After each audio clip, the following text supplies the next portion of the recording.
Some truths do not disappear. They wait. The world learned to breathe again after the fall of the tyrant. Roads reopened, markets returned, people spoke in full voices. But beneath the noise of recovery, something remained unresolved. The silence had weight. The samurai continued to wander. He did not seek redemption. He did not seek answers. He believed the past, once endured, should be carried quietly. Yet certain memories refused to fade. His mother's hands, the sound of wind through bamboo, a flute played low, even when grief was near. He remembered her name, Umi Kayu.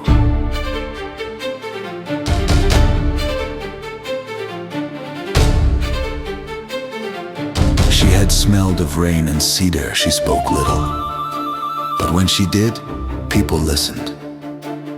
Even while pregnant, she played the shakuhachi for her sons, resting one hand against her belly as if teaching the child inside to listen.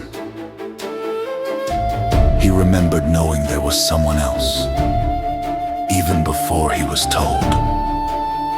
When she was taken, the world did not fracture immediately. The shogun of water searched without spectacle. Messengers were sent quietly. Borders were watched. He ruled on, because stopping would have meant conceding to chaos. But something essential withdrew. Restraint became effort instead of instinct. The younger son remained with her for a time. He did not understand captivity. He understood warmth. He understood being held while rain fell beyond walls he never saw. He understood a single song played again and again on the shakuhachi. It was the first thing he learned to recognize as constant. The song had no words. It did not explain loss. It did not promise safety. It did one thing only. It told him he was not alone. That somewhere beyond the walls, beyond the rain, another breath moved in time with his own. When the fire shogun decided the child no longer served his purpose, he did not kill him. He arranged him. The boy was lowered into a well at dawn, wrapped carefully alive, placed where he would be found. Cruelty is most effective when it looks like mercy. The family who found him treated him with warmth. They fed him, held him, spoke to him gently as if he had always belonged. For several years he believed them to be his parents, and they never corrected him. Those years anchored him. Without them, he would not have survived what came later. Years passed. The song faded from his waking mind, but never left his body. It surfaced when he breathed too deeply. When rain fell at night, when silence pressed too close. He did not know what it meant, only that it mattered. The assassin, now calling himself Hikaru Kawa, the shining river, no longer carried contracts. He carried regret. He moved carefully through crowds, aware of how easily precision could return. He was learning how to exist without permission. They met again without ceremony. A small dumpling shop at the edge of a market street. Steam clouded the windows. Laughter leaked into the cold. Neither had planned to be there. Neither was surprised. They spoke of trivial things. Roads, whether a bridge washed out near the pass. Neither spoke of blood. Neither spoke of kinship. Some truths require silence to remain intact. The attack began mid-sentence. Not robbery, not revenge, disruption. The Kaji clan moved through the shop with practiced indifference, overturning tables, slashing beams, setting small fires that promised larger ones. Oppression always announces itself as chaos first. The brothers moved together without agreement. The samurai anchored the room. Hikaru moved above it. Plate shattered, steam hissed, the attackers fell quickly, not dead, but broken of intent. The silence afterward felt deliberate. One body remained.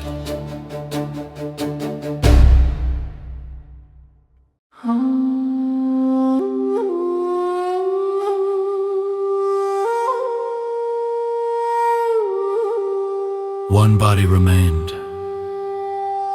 From the fallen leader's clothing, the samurai retrieved a stone.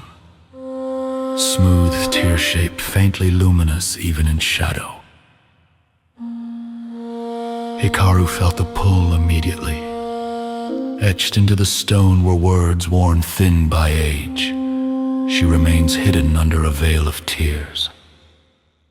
The phrase stirred something neither man spoke aloud. They left the shop before questions formed. Outside, rain had begun without warning. Hikaru turned the stone in his hand. "I've seen this before," he said. "Only once." "Where?" the samurai asked. "Near a place people don't like to name." They traveled together again, not as brothers, not as strangers, as men who understood that separation was no longer useful. They performed to eat. The samurai played the shakuhachi, not as remembrance, but as continuation. Hikaru moved with the sound, letting breath guide motion rather than command. Crowds gathered without knowing why. Some legacies announced themselves quietly. When the flute played, Hikaru felt the old stirring, not memory, recognition.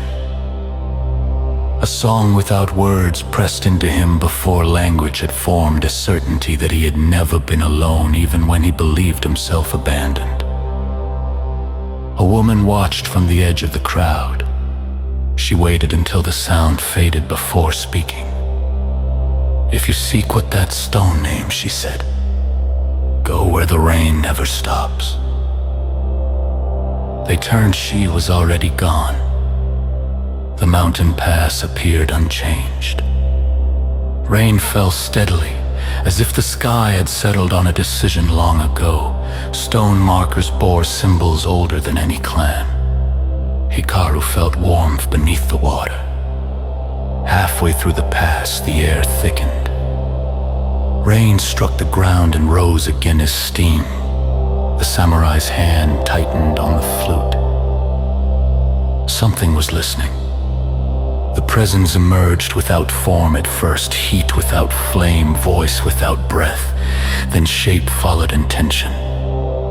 The fire shogun stood before them, no longer bound to flesh, no longer pretending to rule men alone. "You walk as if you escaped me," the Oni said. Hikaru felt the words land inside him, rearranging memory rather than striking it. "You never did." The Oni spoke without urgency of Umikayu, of the song she played to a child she knew would be taken, of a brother she hoped would remember. Truth is most devastating when delivered calmly. "You were not abandoned," the Oni said to Hikaru. "You were placed." The samurai felt the weight of the words before understanding them. The revelation did not arrive as grief, it arrived as alignment. The flute, the breath, the certainty that had survived fire and silence. The song had never been nostalgia, it had been instruction. "You were forged to end him," the Oni said. "And you did." Rain intensified, but blood does not end with death. The Oni withdrew, leaving heat where rain struck stone. The Garden of Tears lay beyond the pass, unseen, waiting. They stood without speaking.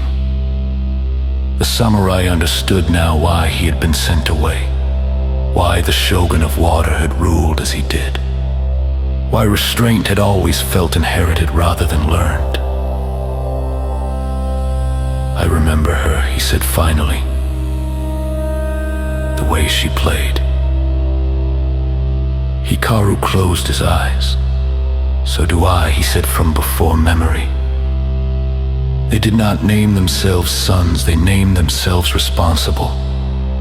Some inherit blood, others inherit consequence. Behind them, the Kaji clan would rise again. Oppression prefers patience. Ahead of them, rain fell endlessly. The Garden of Tears waited. The rain did not thin. Beyond the pass, something shifted. Not in the air, but in attention. The samurai felt it first, a pressure like breath held nearby. Then the sound came, not from ahead, not from behind, from beneath the rain itself. A shakuhachi note. Low, steady, unmistakable. Hikaru stopped. His chest tightened as the song surfaced fully at last, no longer fragment or memory, but presence, the same melody his body had known before words, the same breath that had taught him he was not alone.